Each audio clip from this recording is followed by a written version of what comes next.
Mr. and Mrs. North, starring Barbara Britton and Richard Denning.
Does it, but I just can't get undressed in that berth. Then I've always been so clumsy about everything. I told you I was clumsy. I'm terribly sorry. Do you live in New York? Are you from New York City? Neither am I. I've never been there before in my life. But then I've never been anywhere, except Council Bluffs. That's where I come from. I don't know a soul in New York. Nobody, except Pamela North. But then I really don't know her either. We moved away when I was a little girl. But her mother is my mother's dearest friend. Oh, I can't believe it. On my own tomorrow morning for the first time in a big city. It was all I could do to talk my mother into letting me go. But good old Uncle George was on my side. He said he thought the best thing that could happen to me was to buy me a one-way ticket east and throw me to the wolves. Earn my own living, make my own decisions for a change. You know, I'm so excited I can hardly wait. But I'm scared, too. There I go, chattering away. You tell me about you. Me? Mm-hmm. Oh, there's nothing much to tell. I don't... What's wrong? I can't breathe. What? Air. Let me help you. Of course, you'll be all right. Just a minute, let me get the door for you. There's air out here.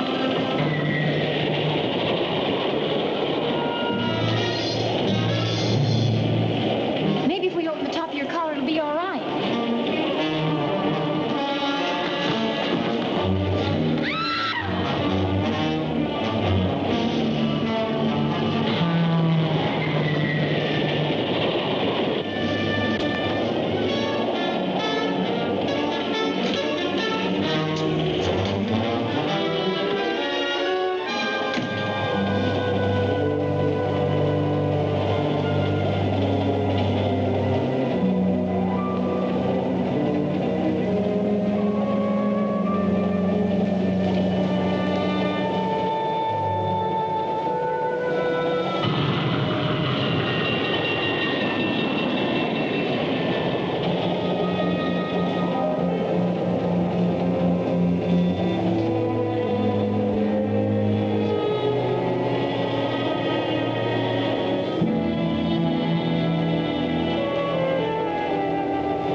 Listen to this.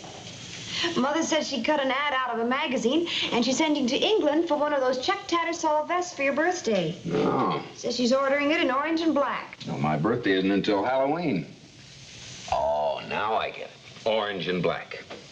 And Pam, darling, I want you to rest more. You do too much.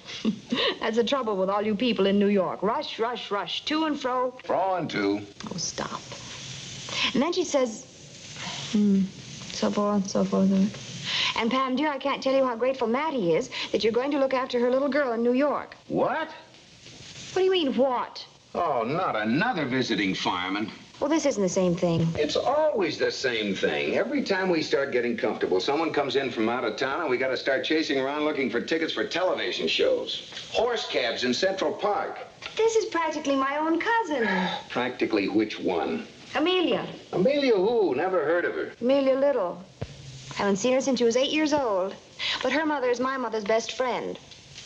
Anyway, Amelia's going to live here. Here? Not here. Here in New York.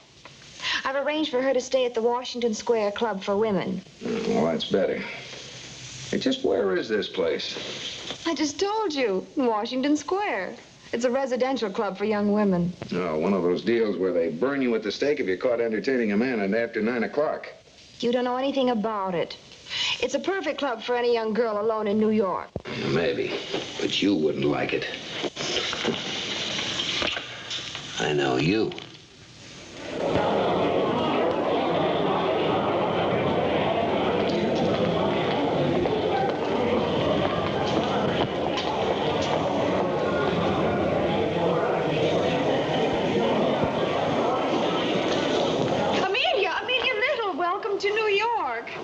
I was beginning to think you weren't on the Mohawk at all. Mother gets so mixed up. It's me, dear, Pam North. Yes. Yes, of course. Glad you're here? Very glad. You're going to love it. Oh, why didn't you give that editing to a red cap? Oh, somebody should have told you. Porter! Porter! Is this all the luggage you have, dear? No, it isn't. Oh, you gave the rest of it to the porter on the train. Well, you better give me your baggage checks. To make sure that nothing gets lost. Oh, I know it must be terribly frightening at first, but you're going to love it, especially living at the Washington Square. The Washington Square? I've made arrangements for you to move in right away. But if you don't mind, I'd rather not. But your mother said... I'm sorry, but I'd rather find a place of my own. That's why I came here, to be on my own. Will you let me go now? Are you sure, Amelia? Well, after all, you won't know your way around. I'll be all right. Don't worry. But I am worried. I'll tell you what. We'll phone your mother. If you tell her yourself the way you feel about it, then I won't feel so responsible. Phone my mother? I think we'd better. The phones are right over there. Oh, wait a minute. Don't phone it. It'll only upset Mother. I just didn't want to put you to a lot of trouble. Trouble? Oh, it's no trouble at all. Now give me your baggage checks, and everything will be taken care of. Here you are.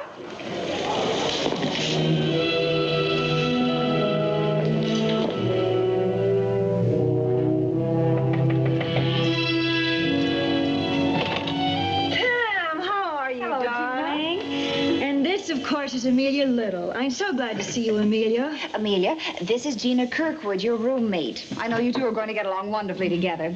Oh, yes, the luggage is fine there. Your clothes must be terribly crushed. I think we'd better send everything out to be pressed right away. Oh, Pam, I wouldn't think of it. Let me do it. Oh, Gina, you can't. Can and will. First of all, it's much too extravagant to send them out. And secondly, I just adore ironing. I have so much pent-up energy before rehearsal. You are staying for lunch, Pam. Oh, I wish I could, Gina, but I have all sorts of errands to run. Now, you will relax, won't you? I promise. See that she does, won't you, Gina? If it's the last thing I do on earth. Honey, why don't you slip into your robe and we'll press out that suit you're wearing.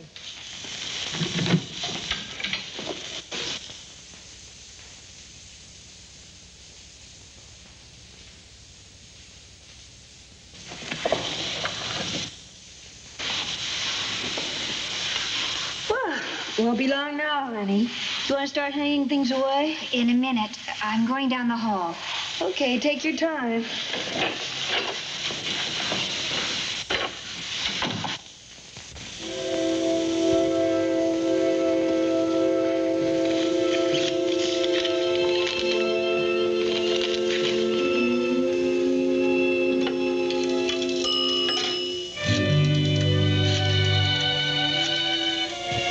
George Smith, please. Hello. It's me. When did you get in? I was so worried about you. Something might have happened to you. I can't talk now, but a woman met me at the train. She thought I was somebody else. I haven't been able to get away from her. Being watched every minute. They even took my clothes. Stay where you are. I'll get there just as soon as I can.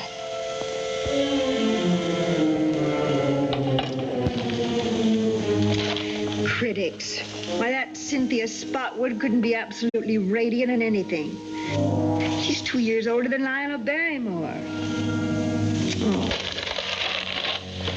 Oh, we didn't unpack this one. Oh, I think I'll leave that till tomorrow. Oh, no, I'll do it. Give me the key and I will. Thanks, but there's really no hurry. Oh, of course. It's been rush, rush, rush all day. And the least I can let you do is let you get dressed in What in the world's in here? Things. The family silver? Oh, you take your time getting dressed. There's no hurry.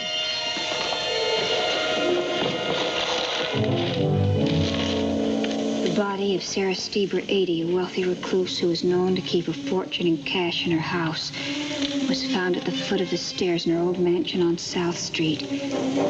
Missing is her housekeeper companion, Violet Budge, age 25.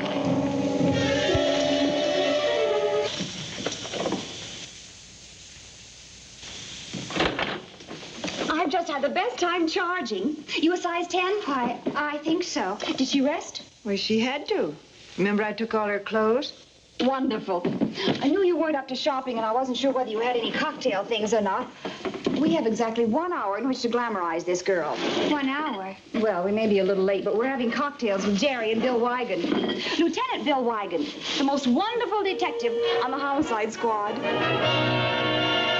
Just lovely, isn't she? Look at her, will you? Wonderful. Absolutely wonderful. Darling, if we don't read about you in the society columns tomorrow, I belong in the obituaries. You've been a dear, Gina. Sure you won't come along? Oh, no, darling. It's work, work, and more work. Don't you ever enjoy yourself? Why should I? Well, we're over half an hour late now. Come along, Amelia. How does it feel, darling? All new girl, all transformed? I feel as if I could do anything. Travel, go any place, see the world, be anybody. That's the spirit. Goodbye, Gina. Come along, Amelia. Oh, Pam, could I see you a moment? Pam, there's something you ought to know.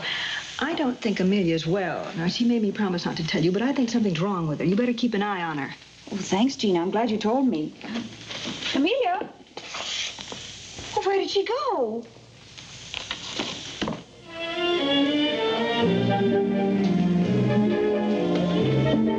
And until I found this child downstairs in the lobby, I nearly had a fit. Now, you stay close to me. Do you understand? This is a very big city. Oh, get lost anytime you want, Amelia. Lieutenant Wigan will find you. Wigan can find anybody. Doesn't even need a laundry mark. What case you on now, Bill? Oh, dull, detail, pain in the neck. Routine, huh? And dangerous. Oh, my life's in peril. All day down at Grand Central talking to members of a train crew. Well, what about? Well, it seems like a rich old lady was murdered back in the Middle West. Had a lot of loose loot lying around. Wheelchair case pushed downstairs. I think I read about that this afternoon. Don't they think it was her housekeeper companion? I think the girl's name is Violet Budge. Was Violet Budge. You mean she's dead? A girl identifiable as Violet Budge was found by track walker in southern Pennsylvania earlier this morning. She could have fallen, could have been pushed, could have jumped. So that's why you were talking to the train crew. Mm-hmm. She was on the Mohawk Limited. Evidently didn't make an impression on anyone. Did you say the Mohawk Limited? Right. Well, Amelia was on that train. I met her this morning. Well, tell me, did you get on at Chicago? Yes, I did. Well, did you happen to talk to a young lady about your age, slight build and dark brown hair like yours? No, I don't think I did. Maybe you were lucky. Still, you might be able to help. I'm expecting some pictures. Oh. Excuse me. Certainly. I'm worried about that girl. I don't think she's well. Amelia? Amelia, dear. Not there, sweetie. There.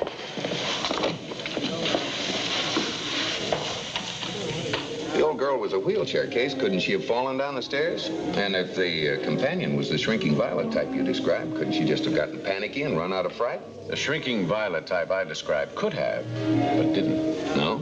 s2e11. Look for the guy. Oh, there's a man in the case. Well, when isn't there? And this violet wasn't so shrinking. She got mixed up with a laundry man with an unlikely name of Hubert Herbert. And after the murder, they split the loot and went out of town separately.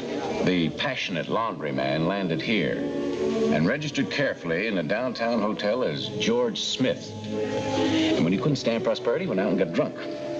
He was picked up a little while ago in the 2nd Avenue saloon, throwing 10s, 20s, and 50s around like they were advertising circulars, and talking too much.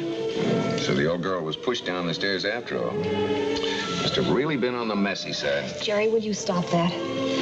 Amelia's in a terribly nervous state. No, I'm not. Not really. Yes, you are. Can't you see she's terribly wrought up?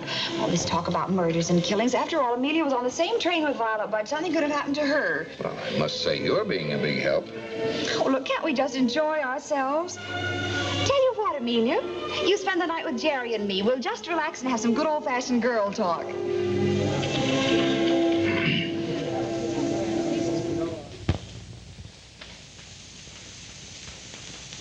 Hey, Pam. Out in a minute, darling. You've been coddling that girl all night. She can't sleep. She keeps getting up. I hear her moving around. Yeah, and then you keep going in there so she couldn't get to sleep if she wanted to. Honestly, Pam, you've been hopping up and down all night like a Mexican jumping bean. In bed, out of bed. Then you dragged the electric blanket off my bed and put it on hers. But, Jerry... Listen, darling, you've been knocking yourself out over this Amelia Little. And from what you told me, I wonder if she wants all this attention. Frankly, as I see it, she'd like to get away from you. Oh, maybe. But if anything happens to her, it'll be my fault.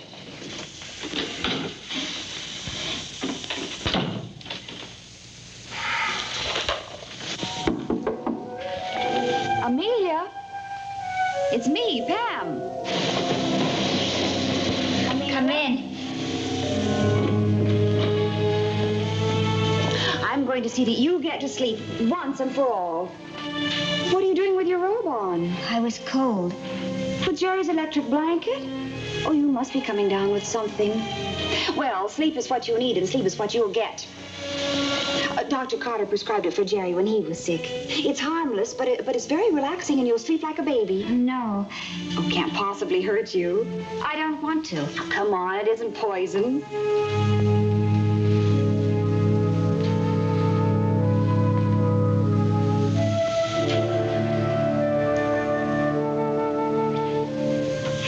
Now, I'll just keep you company until I'm sure you're asleep. And tomorrow I'll take you sightseeing. You can wear my new suit. You'll look lovely. Oh, Pam, for the love of Mike. Be there in a minute, Jerry.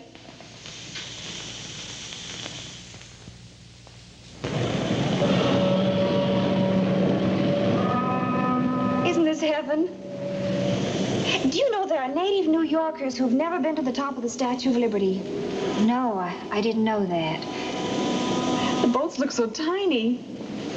Would you believe that's the Queen Mary down there? See it? Where? There. Oh. Looks like it belongs in the bathtub. You know, some people get the most terrific urge to jump when they're up in high places.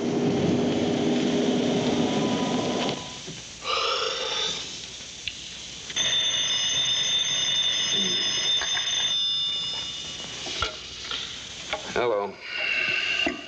Oh, yeah, Bill. What's on your mind? Brace yourself, Jerry. I've got news about Violet Budge. Oh, you mean the gal who pushes people down the stairs? That one. The body found on the railroad tracks after the Mohawk Limited passed isn't the body of Violet Budge. Isn't? Now, I have a picture here of Violet Budge. And she's a dead ringer for Pam's friend, Amelia Little. Oh, no. Oh, Bill. Yes? Pam went out this morning, sightseeing, and she took Violet Budge. Sightseeing? Where? I don't know. Sightseeing. Oh, Bill, what are we going to do? Find them. You better get down here and ride around with me. Right.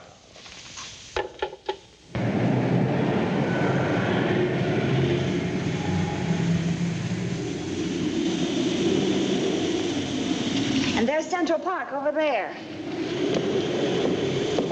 Sure you feel all right, Amelia? I'm fine. You seemed a little faint at the Statue of Liberty.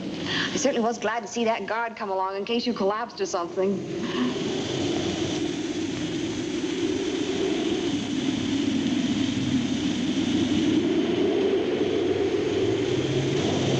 My, the places we've been today. Museum, Grant's tomb, the UN. We're really seeing New York from the top. Oh, there's St. Patrick's Cathedral way down there. Also covered Empire State, Grant's tomb, Staten Island Ferry. No results so far.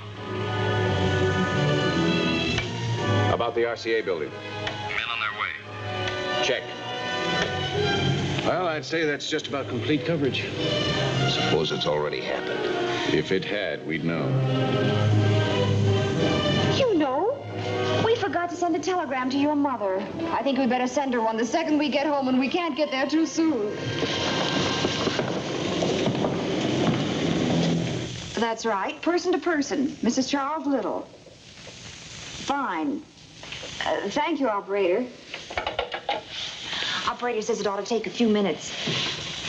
I think we were right in phoning your mother. She should be worried about not knowing whether you're here safe and sound. Oh, I meant to ask you, how's Maddie's hearing? Is it the same or worse? Oh, I don't know. Mother and I haven't seen Maddie for a long time. Your mother and you? But Maddie is your mother. She's my mother's best friend. You're not Amelia Little. You couldn't be. No, I'm not. I'm glad I don't have to pretend anymore.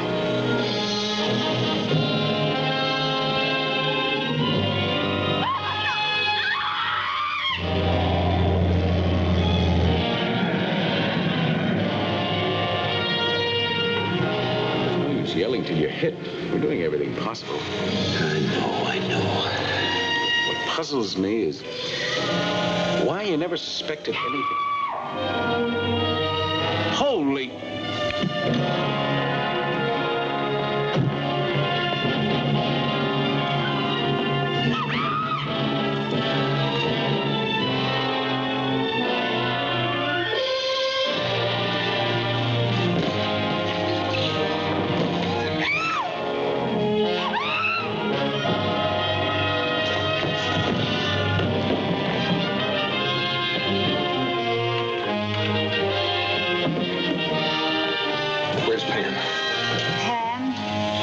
Isn't here. She's gone.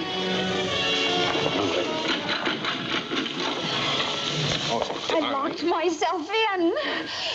Are you sure you're all right? Sure, I'm sure. Oh.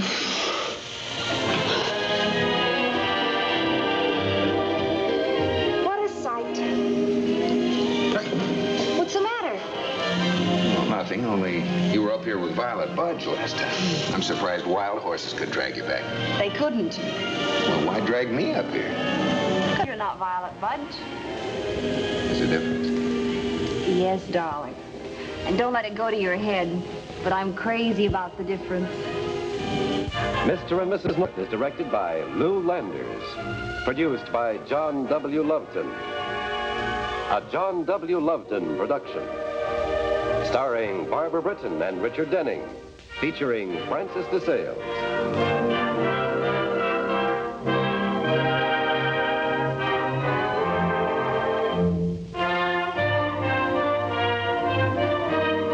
This has been a film presentation.